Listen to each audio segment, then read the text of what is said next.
Chapter 23. Cam slammed the front door of the house. Laying on the couch, AJ woke and sat up. When Cam finished cursing and marching around the living room, AJ drove him to the hospital.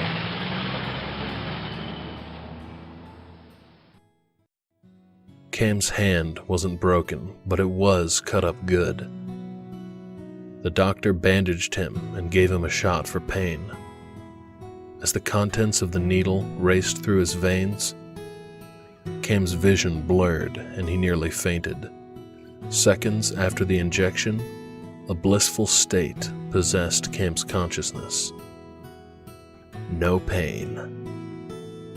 3 hours later, Cam and AJ headed home. When Jags found out what happened, he explained to Cam that women generally favored apologies, especially when they were greatly warranted, this being one of those circumstances. Cam didn't have the words. What could he say? "I'm sorry for terrifying you. It was an accident. Didn't mean for it to happen." A week passed. Cam hadn't called Maggie. She hadn't called him. The pain medication was gone and his bandage had been removed. Time to get his restaurant up and running.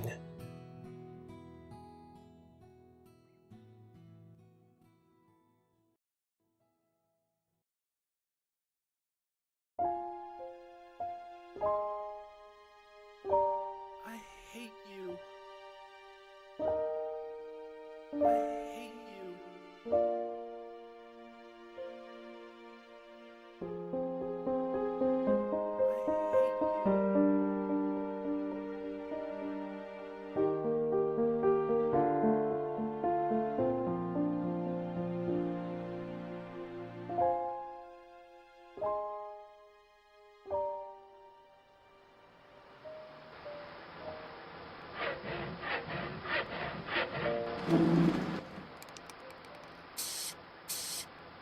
For the next 2 weeks, Cam and Jags met every Monday, Wednesday, and Friday from 6 to 8. They painted walls, drilled stainless steel shelving and muscled chairs, tables, and booths. One night, before they had the carpeting installed, Jags flung paint from his brush at him. Cam continued painting, but he should have known better. Jags would only up his game. Cam was crouched low, painting near the bottom of the wall, when Jags picked up the gallon of green paint and swung it forward, dropping a good portion onto his back. "Jags!" Cam hurled a slew of creative curses, followed with tackling Jags to the ground. The paint can toppled. Fists, elbows, and legs thrashed. Green paint covered them, head to toe. Panting, chests heaving in unison, the men circled each other like boxers in a ring. Jags bent over, braced his hands on his knees, and burst into laughter. "Now I know how mud wrestling chicks feel."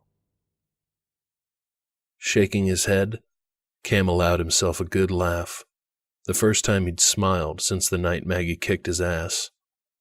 Jags was barred from doing any more painting. A week later, Jags put a nail gun to his head and threatened to shoot himself out of boredom. Jags's finger slipped, inadvertently sinking a nail into his skull. Cam cursed all the way to the hospital. Fortunately, no permanent damage was done. The doctors said Jags was lucky.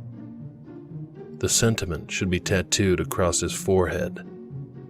Jags must shit 4-leaf clovers because the guy was the luckiest son of a bitch Cam had ever met. They passed a nurse in the hall. Jags introduced himself.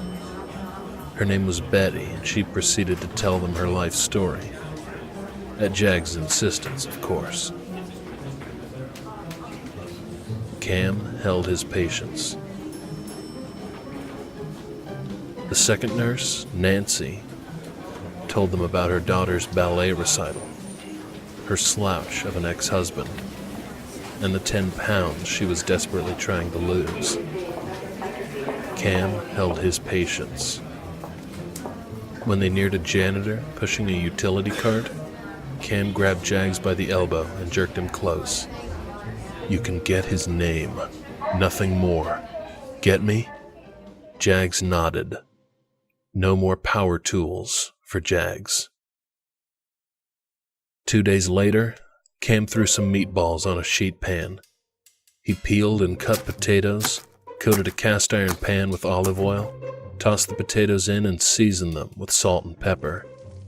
While waiting for the pan to heat, he went to the back of the restaurant and unpacked glasses.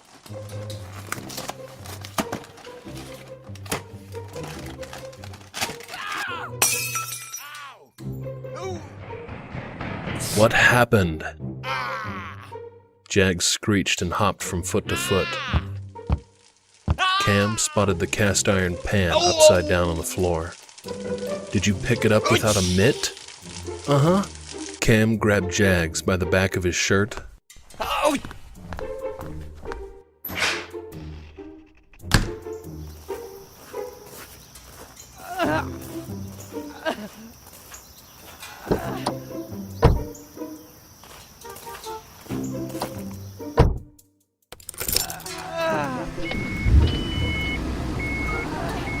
Since Jags was on a first-name basis with the hospital staff, not to mention they all loved him, he was waved right through. He had that effect on everybody. Cam never met a person that didn't fall under Jags' spell. As the doctor applied salve, they learned the doctor was expecting his second child. His grandmother had just passed, and his first-floor air conditioner had just crapped out. The doctor bandaged Jags' hand and gave him Vicodin for the pain. The painkiller took effect before they even left the hospital.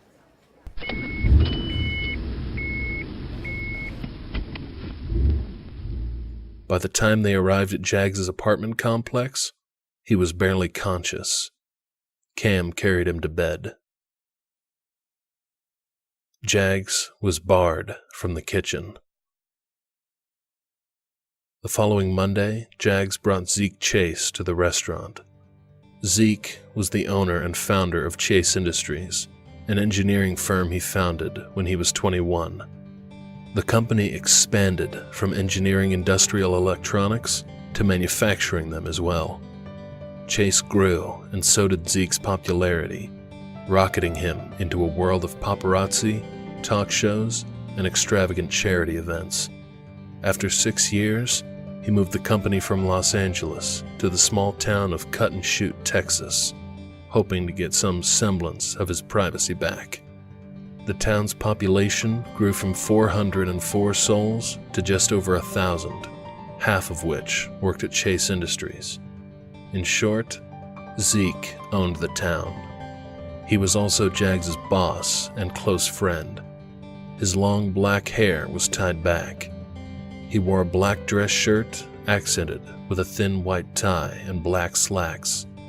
When Zeke introduced himself, Cam glared at his outstretched hand. It usually took months, if not years, to gain Cam's trust, Jags holding the record at just a few short weeks. The three of them sat in a booth and talked about the essentials of owning a business. Zeke advised Cam about hiring and firing personnel, the kind of insurance he'd have to carry, which insurance companies were the best, which ones to avoid, and tricks to lowering his taxes. He suggested ways to reduce labor costs and how to calculate what prices would bring in the most profits. Later that night, Cam crawled into bed. Things had progressed uncomfortably well, and he wasn't used to everything falling into place. For the first time, he felt hopeful, excited, and empty. He closed his eyes and pictured what Maggie was doing right now. He glanced to the small digital clock on his bedstand. 10:13. She was probably asleep. What if she had a boyfriend and was with him right now? Fury swept over him. His face burned hot. His hands trembled and his stomach churned, which only solidified his reasoning as to why he could never have her. He turned on his side, cradled his stomach, and willed a deep sleep to drown his thoughts and rage away.